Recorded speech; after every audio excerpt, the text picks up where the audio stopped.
spring 2026. It is my great pleasure to introduce a researcher I really admire, Aleksandra Kolarova, who is an assistant professor of computer science and public affairs at Princeton University. Um, she has a amazing pedigree full of awards and achievements. Her primary research is studying the societal impacts of AI, where she develops and deploys algorithm technologies that enable data-driven innovations while preserving privacy, fairness, and robustness. And there are so many things we can say about her work, but there beyond numerous awards for research and conference best papers. One thing that in her research that I really admire is that her work on rapport was the first commercial deployment of differential privacy, which is a massive achievement and something that I know the field is very excited about. And so with that, Alexandra, the floor is yours. Please take. Oh, actually, sorry. Before the floor is yours. So Alexandra said she would be happy to take questions during the talk. If you want to type them into Zoom, I'll monitor them and I can interrupt as needed. And with that, Alexandra, the floor is yours. Uh, Thanks so much, Jeff, for the introduction and for the invitation. I'm so sorry I'm not there in person, but I hope you don't hesitate to interrupt and ask questions throughout the talk. I'm going to talk to you today about the lessons that I've learned from the work I've been doing over the last 5 years, which is auditing the hidden societal impacts of ad delivery algorithms. And I'm going to focus on ad delivery algorithms for multiple reasons. First of all, because ads and ad platforms do shape access to opportunities that people know about. Second of all, like it or not, advertising does pay for a lot of the AI innovation that we're seeing these days.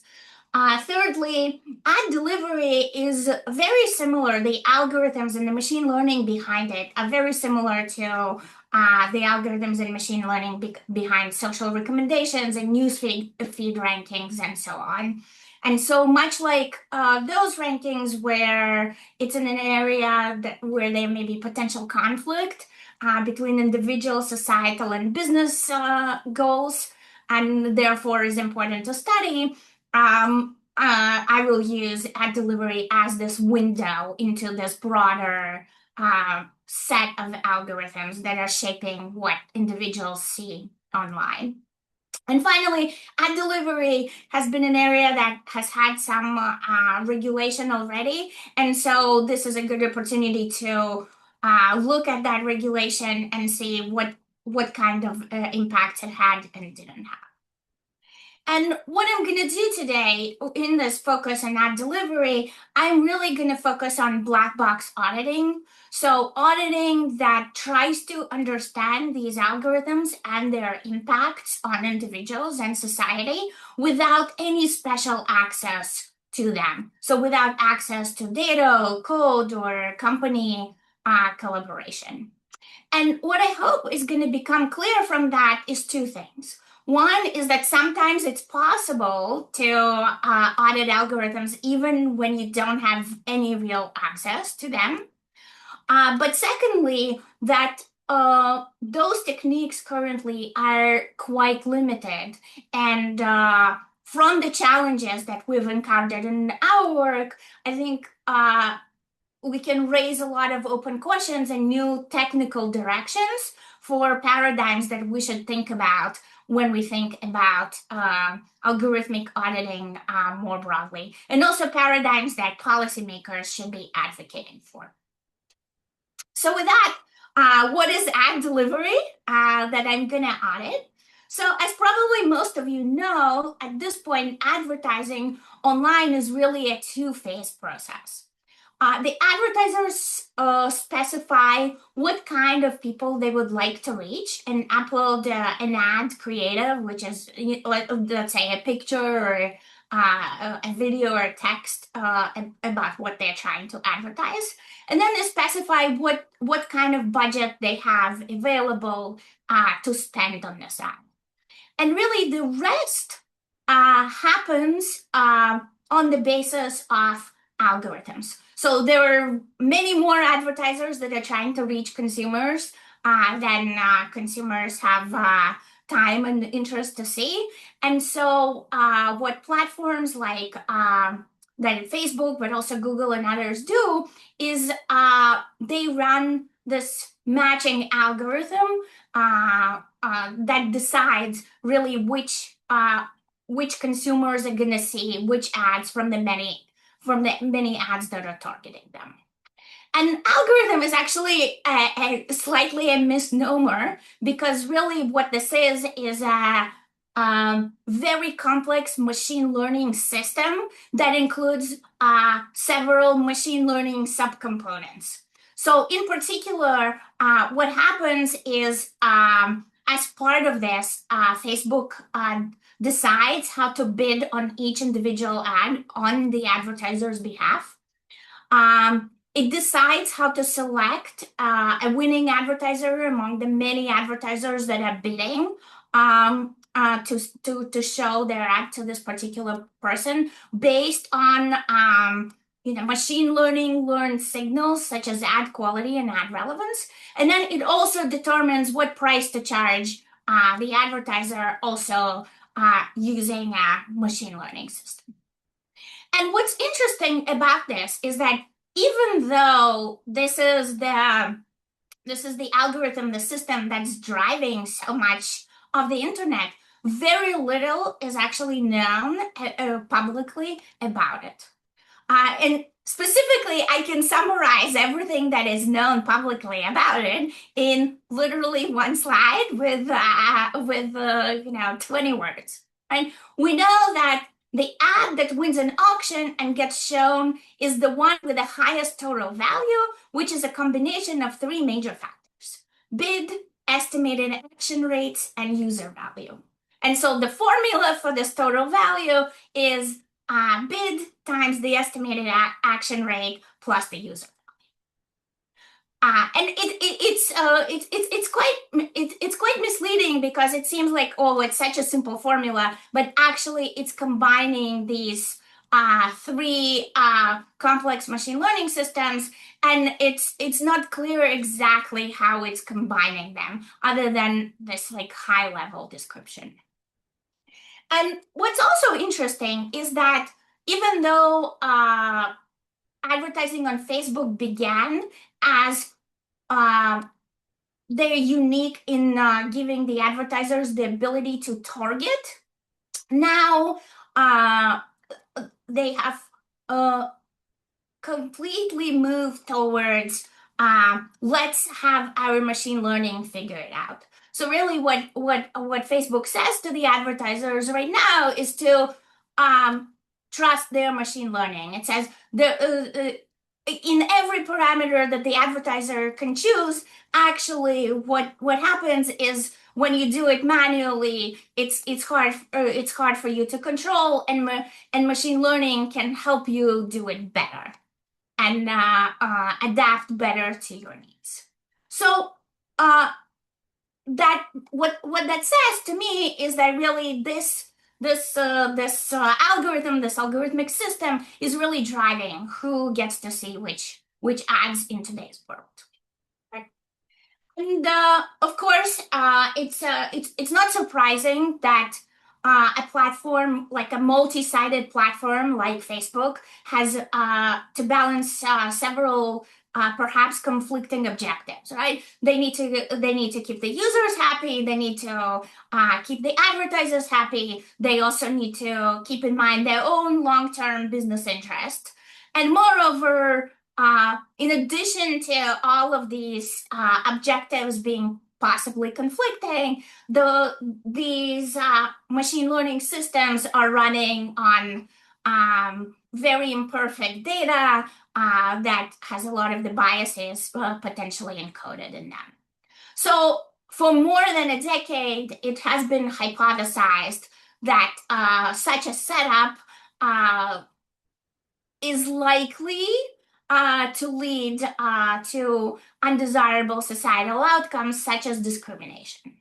So I think the first hypothesis of this is from Latanya Sweeney, and then there's a series of works trying to further and further probe this hypothesis. illustrate to you why this is actually quite hard to do definitively. Right? Imagine you're a job advertiser and you're running a job without targeting any particular gender with a specification for software engineer. And then you observe that you get applications mostly from white men. Does that mean it's the ad delivery algorithms that's discriminatory, or are there other factors that are driving it? And one can really hypothesize that, well, the gender of people who are applying could be driven simply by there are more men who use the platform where you're running the ad. Or it could be because there are more advertisers who are trying to reach women, and therefore women are more expensive, and therefore my ad is reaching more men, and therefore I'm getting a response from more men. Or it could be that my ad is being shown equally to men and women, but for some reason there's something about my ad that only the men are engaging. Right? So in order to really disentangle, and the same can be said by for race, right? There are various hypotheses that you can raise that are not related to the delivery algorithm. So in order to disentangle this, what you really need to do is you need to figure out a way to control for all these possible confounders in order to isolate the role of the ad delivery algorithm. And this is exactly what we're going to try to do. And because we're a black box auditor, what we're going to do is we're essentially going to act like a real advertiser. And we are going to have access only to the things that any advertiser has access to, which is actually two things. One is a tool called Custom Audiences tool, where one can upload names, addresses, emails of people that one may want to reach, and then target ads at them. And then the other thing we're going to have access to is the campaign performance reports, which in almost real time break down what is the demographic breakdown by gender and age of the ads that are being delivered, how much we are paying in aggregate, and also kind of like zip code level location of where the ad is being shown. So that's pretty much all we have access to in order to control for all these confounders. And the key technique that we're going to use to control it is that we're going to simultaneously run multiple ads that are identical in targeting, budgets, etc. So identical in all of the things that we control, but that differ in the ad image. Okay. And when we run ads that are identical in targeting, identical in budgets, etc., we can say, look, it doesn't, and if those ads are delivered differently, then we can say, well, it's not because there are not enough women on the platform or women are more expensive, because both of those ads experience the same competition and the same user availability online, then kind of most of these confounding factors are going to go away. So let me make it very concrete. This is the very first experiment that we ran. One ad for bodybuilding, one ad for cosmetics. The same time, the same audience from the same advertising account, everything's the same. And what we observed is that the bodybuilding ad was delivered to 85% men, and the cosmetics ad was delivered to 5%. Here, I think the first objection that you can raise is like, okay, Aleksandra, yes, you controlled for the pricing and so forth, but you didn't control for user engagement, right? Maybe what you're seeing is that women are just not engaging with this bodybuilding ad, and women are engaging with the cosmetics ad, and the final result of your outcome is a reflection of who is engaging with the ad rather than anything else.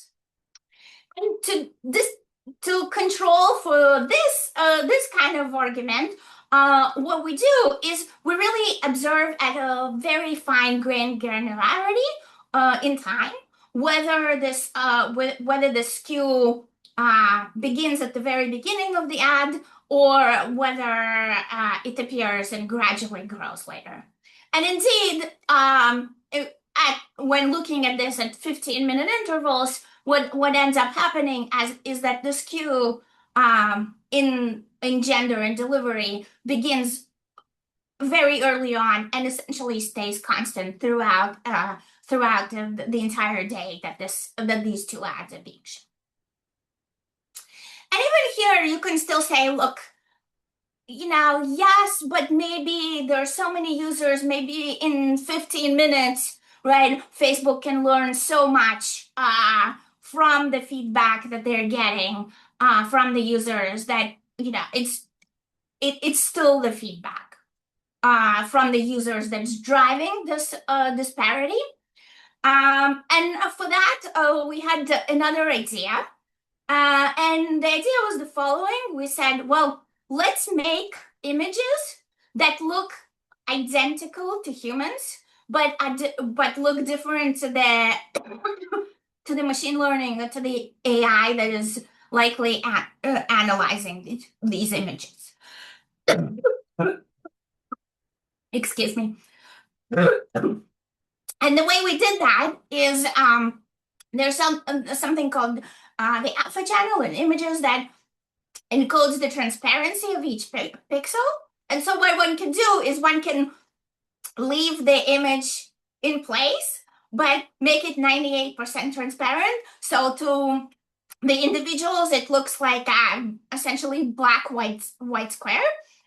But to any kind of machine learning algorithm, all the content of the image is still there and is still being analyzed. Right? And so now, if all the users are seeing in all of these cases are white images, but the ads would be delivered differently, then we know that it's not their response because the response is the same to the white images. We know then that it's the automatic analysis of the images and of the ads that's driving the disparity. And that's exactly what we see in our experiments, is that the stereotypically female appealing image, whether it's shown as an image or whether it's shown as this essentially white square, is delivered roughly equally and is delivered differently than the stereotypically male image, whether it's visible or invisible. So that's our setup. The final piece that we need is in order to measure racial skew, we need a few more tricks. Specifically, Facebook doesn't report delivery stats to advertisers broken up by race, only by location. So what we do is we use North Carolina public voter records that actually contain, for those voters, contain both their race and their location. And using this custom audiences tool, we create audiences that are half white and black, but the white users are all coming from one geographic area and the black users are all coming from another geographic area. So when we target this combined audience and observe the ad delivery, we can estimate the race breakdown of delivered ads from the location reports. And of course, we do also like the flipped, so like we control for any differences in the, let's say, wealth and so forth of these geographic locations. Okay. So now to test whether this, anecdotally, whether this approach for measuring racial skew is working, we run simultaneously with the same budget, with the same audience, with the same targeting criteria, everything the same. We run ads about hip hop, top 30 music albums, and advertising a country music album. And what we observe in delivery, despite everything on the advertiser side being the same, is we observe that the country music ad goes predominantly to the white audience.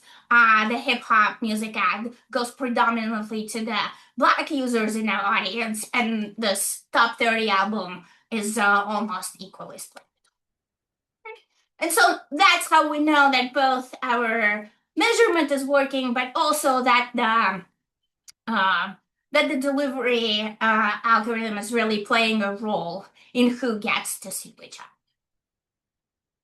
And up until now, you can say, okay, where's the problem here? But I'm now speaking from the US context where there's now laws that prohibit discrimination in employment and housing and credit advertising on the basis of race and gender and other protected categories. So what I want to study next is really to see whether the ad delivery is discriminatory for these important opportunity ads. And so what I'm going to do is do exactly the same thing that I've just described. I'm going to run two simultaneous ads targeting a race and gender balanced audience with the same budget. So I'm controlling for all the confounders, and I'm going to observe the delivery. And this is exactly the set of experiments that we ran. And what we observed is that the ad for a job in lumber industry went to 92% male, 80% white audience, and an ad for a job in the cleaning industry went to 90% female and 65% Black audience. And this is not just for these two jobs. We ran it for many jobs, and kind of like you could see that the delivery was not balanced. It was very much stereotypical. But now even here you can say, but wait, Aleksandra, in the US law, there's an exception. There's something called bona fide occupational qualifications that are an excusable source of skew, right? So maybe what I'm observing is that in that audience of that I targeted, there were just not as many qualified lumberjacks among the Black female audience. And so the delivery reflects the differences in qualifications among the different demographics in my targeted group rather than algorithmic discrimination by the delivery algorithm. So now what I really need to do is I also need to control for these potential differences in qualifications. So for this, we also eventually found a trick, and our approach was to find a pair of jobs that have similar qualification requirements, but that have a de facto gender skew in the real world. So for example, being a delivery driver for Domino's Pizza and for Instacart, which is a grocery delivery service, has the exact same qualifications, but it just happens to be that Domino's drivers are predominantly male in the US, and Instacart drivers are predominantly female. And so we find these like pairs of jobs, and then we run ads for these job positions again at the same time, targeting the same audience, using a gender balanced audience, so on and so forth. And then we can say, look, if we're gonna now observe a relative difference in delivery by gender, then we can rule out the qualification as the cause of skew in delivery. Then it really is going to be, there's no more kind of confounding variable that one can attribute the differences to. And what we do in this work, we run this experiment both on Facebook and on LinkedIn.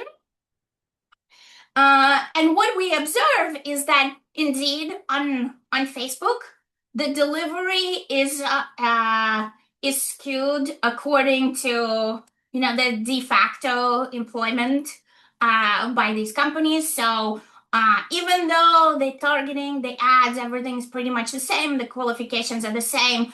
Facebook delivers Instacart ads predominantly to women, whereas it delivers the Domino's ads predominantly to men.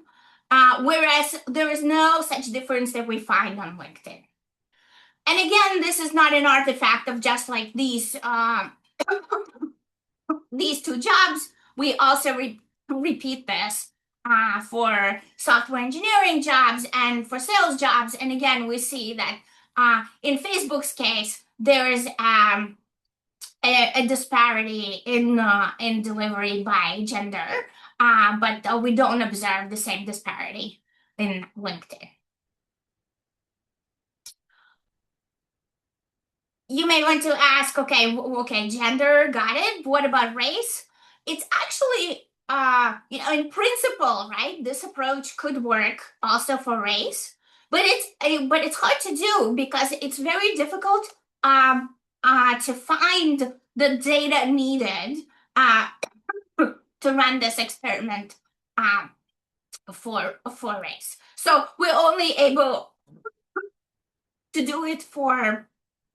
So we're only able to do this for definitively assert discrimination only for gender and not for race. And another question you may ask is, okay, what should you learn from the differences in Facebook and LinkedIn delivery? And I think there's two potential answers here. One potential answer is actually our method is a little bit noisy, especially on LinkedIn, because LinkedIn doesn't give advertisers the gender statistics. So what we need to do is we need to use the same location trick we used for race, but now we need to use it for gender. And I'm sure I don't need to tell you folks that like once you're using noisy inference, then the statistical power of all the tests we're running really goes down.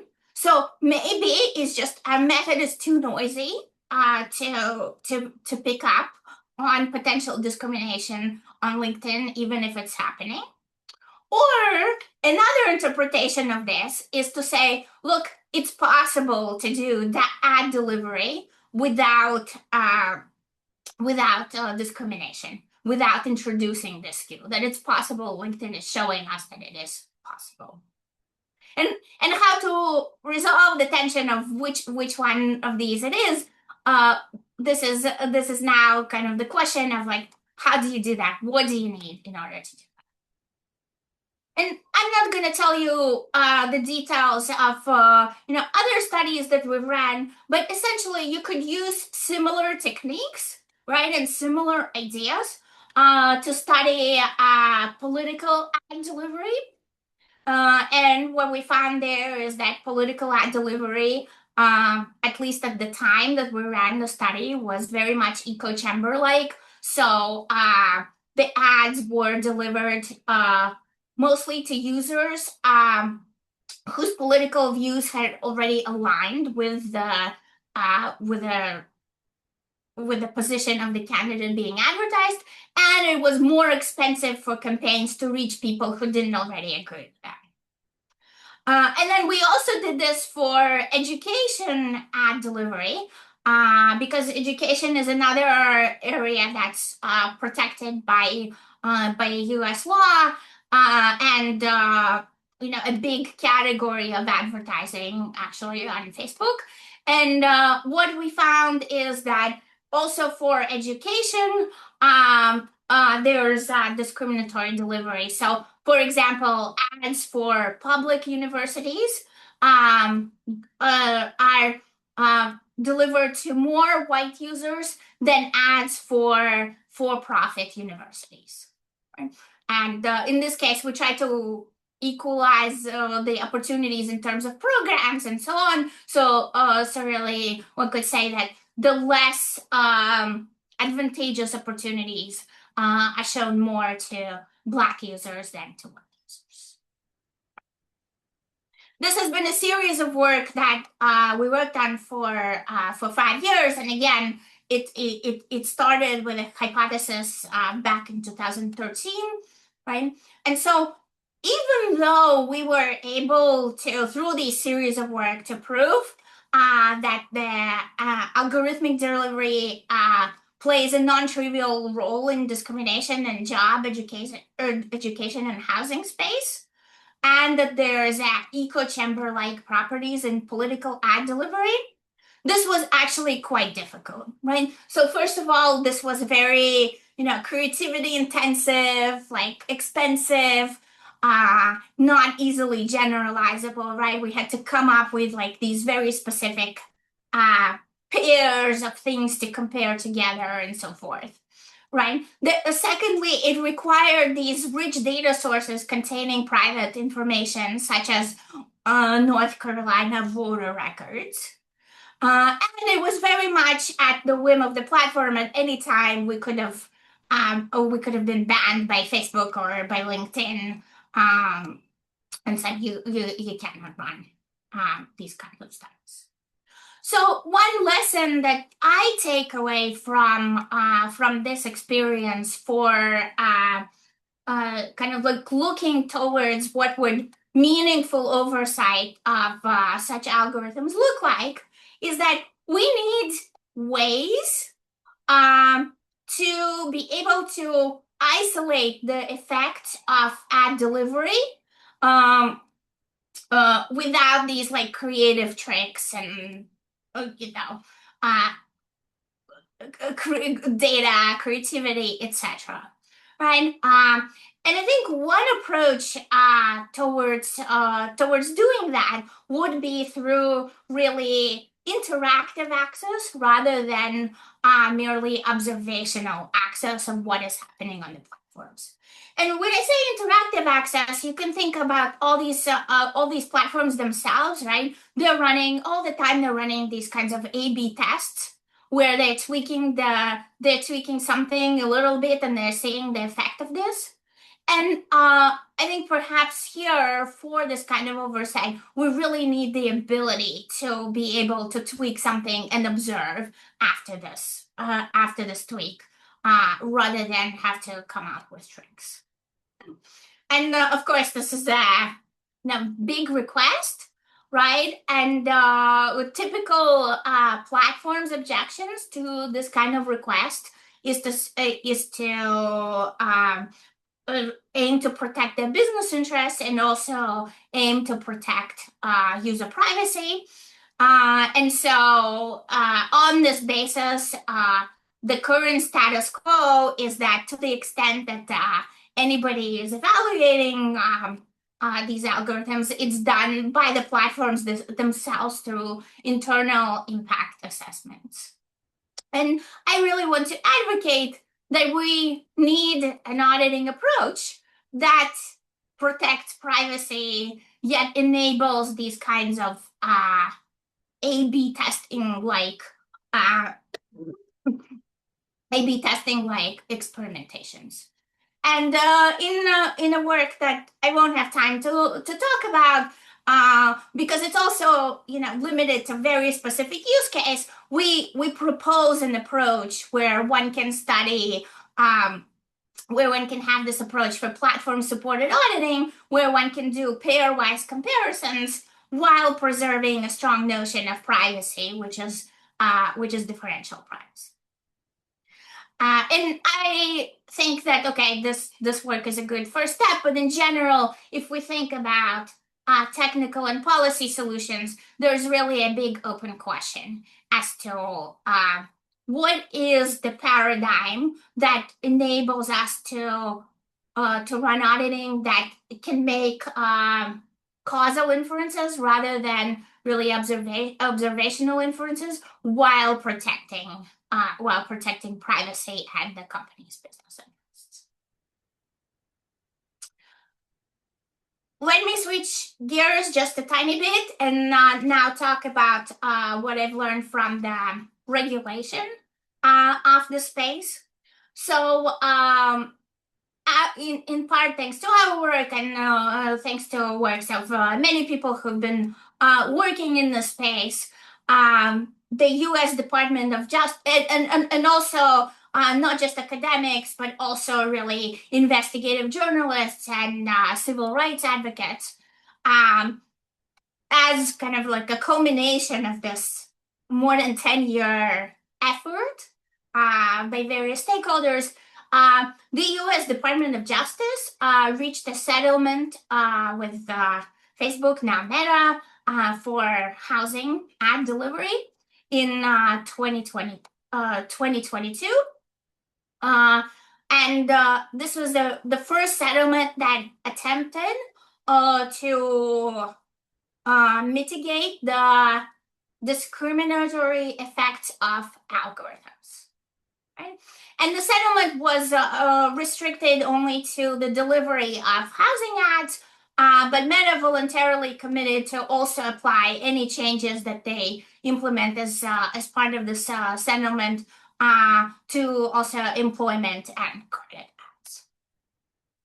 And let me tell you in very brief strokes what the settlement says. And in some sense, this is a mistake because the devil in these things is always in the details. So when you look at the broad strokes, it looks great, and then when you start looking at the details, it may look not so great. But given the limit of time, let me give you the broad strokes.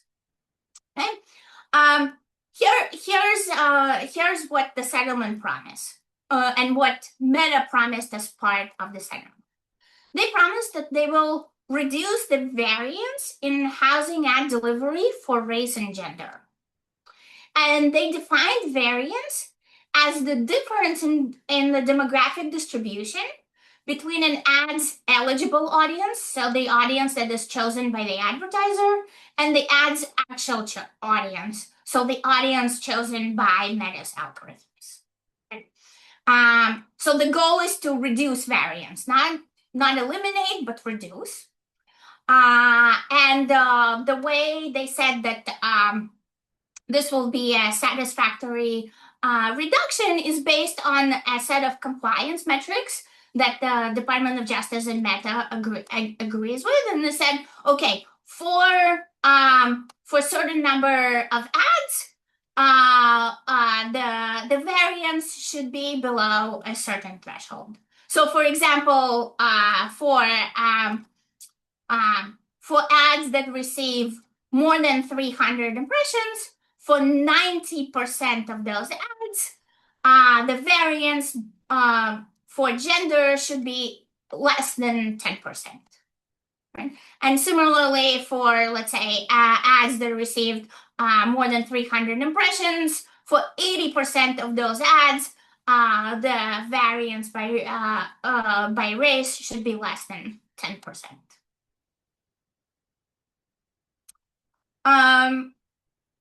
Now this is where you can criticize, where you can really criticize the details.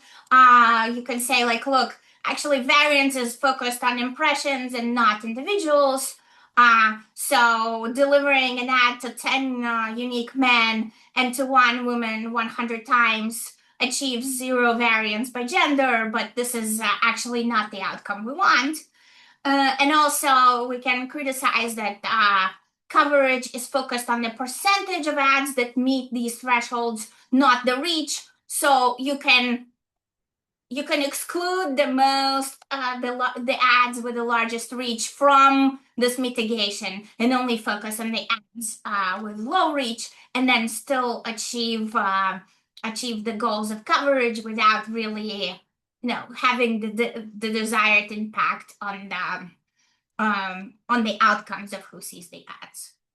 But I think the two bigger ones in my mind is that there is no real transparency requirement on this on the algorithmic implementation chosen by Meta to mitigate this. And they call it VRS because this is what Meta called this new system, variance reduction system, VRS. There's no requirement. So if you remember, we started with a system that was very non-transparent that we could describe in one slide, and we are, the settlement is not asking to lift the cover on this at all. And then the other part is that even though the settlement does have a provision where there's a third party auditor that will confirm the compliance with this metrics, actually the data given to this third party auditor is extremely limited and certainly not sufficient to run any sort of experiments or do any causal inference at all. And because there were no requirements in the settlement for this, this is actually what ended up happening. So kind of like the sum total of what's known about the VRS implementation, even though there's a paper about it, is that that what is happening is that Meta is training a reinforcement learning algorithm that periodically measures variance and automatically adjusts advertiser bids to change their likelihood of winning an ad auction. And moreover, what's known is that in order to protect privacy, it's not clear from whom, but in order to protect privacy, all of these measurements are done with noise addition at every step. Now, this is the sum total of what's known. Right? And this is what the third party reviewer has access to. Essentially, what they have access to is per ad, they get information of what Meta claims what was the potential impressions per group, what were the actual impressions per group, and therefore what is the variance, like what is the difference between these two distributions. So essentially, the only thing the third-party reviewer can do is to verify the formula calculation based on the data that Meta gave them, and there's no way to verify the accuracy of this data. So we decided to try to figure out, well, does this new VRS algorithm have the desired effects that we were trying to go for, and what are really the implications of this new implementation, both for users and for users and for advertisers. And in some sense, our methodology in this case is, again, very similar. We run pairs of ads, except now the difference is we run the same ad, but in one case, we declare it to be a housing ad, and therefore the VRS is enabled for it. In another case, we don't declare it to be a housing ad, and therefore the VRS is not enabled for it. So what we're able to do is we're able to evaluate the ad delivery of the same ad with the old delivery algorithm or with this new delivery algorithm. And what we look at is like how many unique impressions do the ads get in these cases by race and gender, and what is the cost for these impressions. What we find is quite interesting is that actually what happens is that VRS reduces utility both for users and for advertisers. So the ad, when it's declared to be a housing ad, and when the VRS system is applied to it, it reaches lower number of users than the exact same ad with the exact same budget, but when the VRS is not applied to it. And moreover, when the VRS is applied to this ad, each impression is more costly. So really what ends up happening is, yes, VRS lowers the variance that the settlement was going for, but it makes ads more expensive for advertisers. And here you can ask, well, maybe this is maybe this is an inevitable consequence, right? Maybe if you're trying to make sure your algorithm is non-discriminatory, something's gonna give, right? Um, and this is kind of like in the LinkedIn versus Facebook example. Well, we may want to probe, is this really an inevitable consequence? So what we did is we implemented, we tried an alternative to the VRS implementation, which is budget splitting among demographic groups. So we run either one ad with VRS and full budget targeting for different demographic groups equally, or we split the budget between these demographic groups and we run 4 separate ads with the 1/4 of the budget for each of these groups. And what turns out to be is that our budget splitting approach is better. So by splitting the budget ourselves, rather and splitting the targeting ourselves, rather than entrusting it to the VRS implementation, we reach more users from each group, and we do so at a lower cost. And what this tells me is that VRS is at the very least is a suboptimal implementation of the goals of the settlement, and there exists a space of algorithms that could mitigate the effects and not necessarily result in lower exposure or higher costs. We're not advocating for budget splitting as this algorithm. We're just saying that this is a proof that these algorithms exist. So in conclusion, I think there are lots of open questions that one can ask here, both on the technical and on the policy paradigm. Specifically for ad delivery, I think what we need is we need a way for really centering the needs of end users, so both individuals and advertisers, in a better way, rather than outsourcing their needs to non-transparent algorithms and more non-transparent algorithms. Right. So, for example, it would be really interesting to actually come up with a way how individuals can meaningfully exercise control over opportunity ads that they see.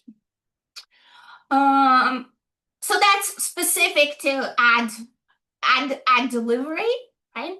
But more broadly, I think we need new paradigms that give third-party auditors sufficient oversight capabilities that can enable them to control for confounders while protecting the privacy and the business interests of everyone involved. And we need legislation that pushes for increase in transparency and requires proofs of clearly measurable improvements for all stakeholders in a way that can truly be enforced and audited without requiring the creativity, the hard work, etc., that goes into these kinds of studies right now. This has been everything I told you today is joint work with my wonderful collaborators, and thanks to their ideas and hard work. And I'm happy to take questions now. And also, I love talking about this. I love brainstorming what changes we can make. So feel free to also send me an email anytime you have thoughts on this. Thank you, and now I'll take questions. All right. Thanks so much, Aleksandra, for yeah, really interesting and super important work. I guess we can probably do questions either through the chat or through people raising their hands. And I guess while we wait for people to raise their hands and or type things in the chat, I'll start off with a question. So with the VRS work that you did, so your mechanism for bypassing the VRS was to label the ads as non-housing, right? That's right. So yeah, I guess I have two questions. So the first question is, how do we know that then also, I guess like the user supplied label of the category of ad is also like sort of not being used as a feature in the ad placement. So for example, like, if I were to place a two identical ads and I labeled one as say music and one as shopping or something like that, that they would that information of the user supplied label wouldn't be influencing the way things are being served. Yeah, it's a great question. I think the user supplied label is being used, Mm, and specifically the way Facebook, but also other advertising platforms in the US have dealt with um, making sure the ads are not discriminatory um, in these categories is by requiring the advertisers to self-identify whether their ad is a housing, employment, credit, or political ad. And I then see. depending on whether you self-identify into this category or not, in Facebook's case, they use a different algorithm. I And this is see. exactly what we wanted to take advantage of in this case, right? Because we Mhm. know that they use it, and that's what enabled us to see what is the difference between the old algorithm and the new VRS system.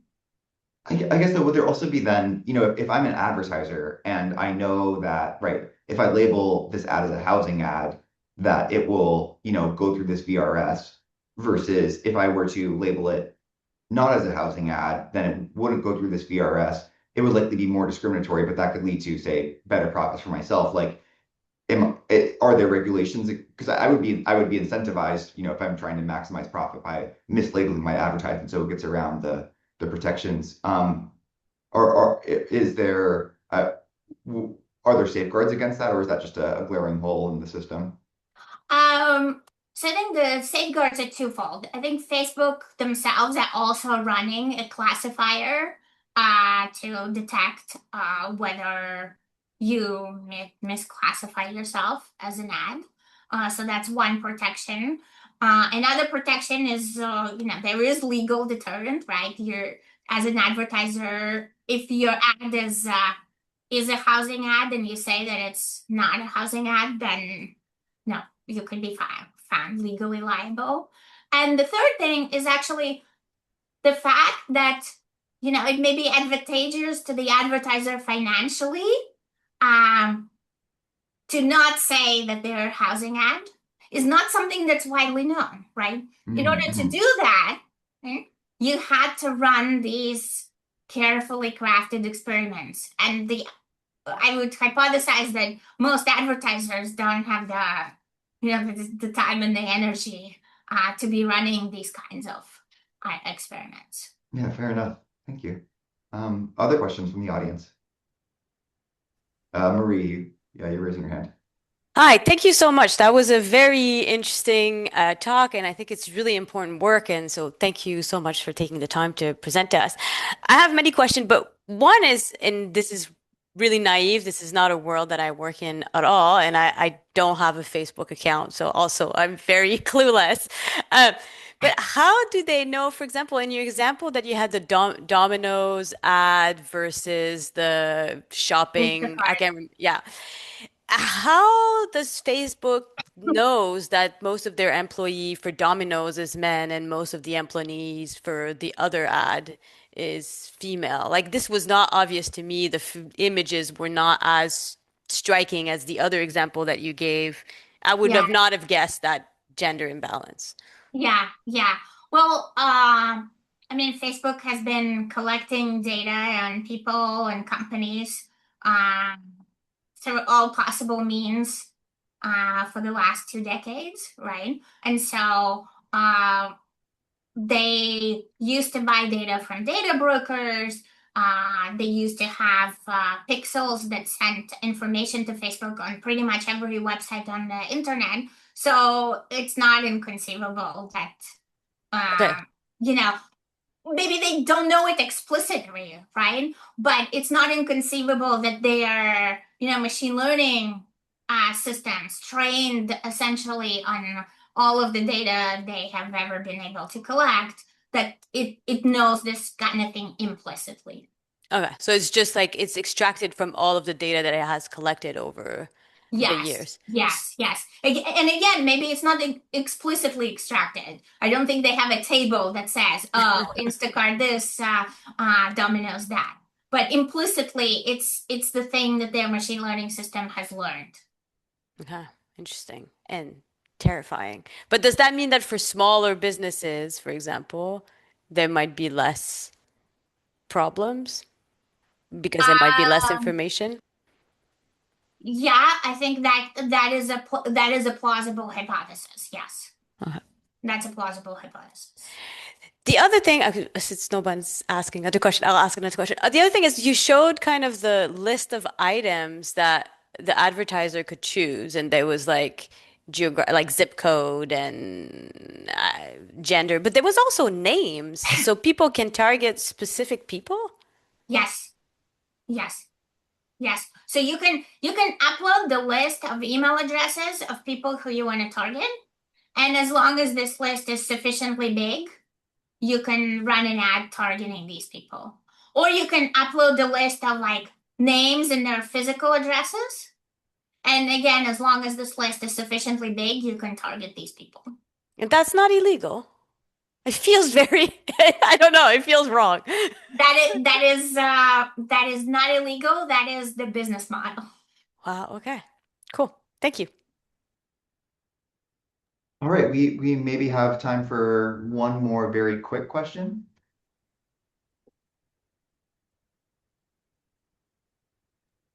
I have another one. Okay, yeah, go for it. Go Have for you, it. it's so interesting. Have you seen any differences? I mean, most of your work is in the US, but is Facebook forced to change their algorithm in different countries? Uh, That's a great question. I think the answer is yes, specifically for political advertising in Europe. Okay. There's recently some legislation that was passed related to that. But again, with the current tools, it's very difficult to study whether these changes really have a meaningful impact or what kind of impact they have. Okay. And that's why kind of like my call for more transparency, more ways to study it in an independent manner. Okay. Thank you. Sorry for asking so many questions. Yeah. All right, let's thank Alexandra one last time for again a very wonderful seminar. Thank you so much for having me. All right, thank you. Thank you.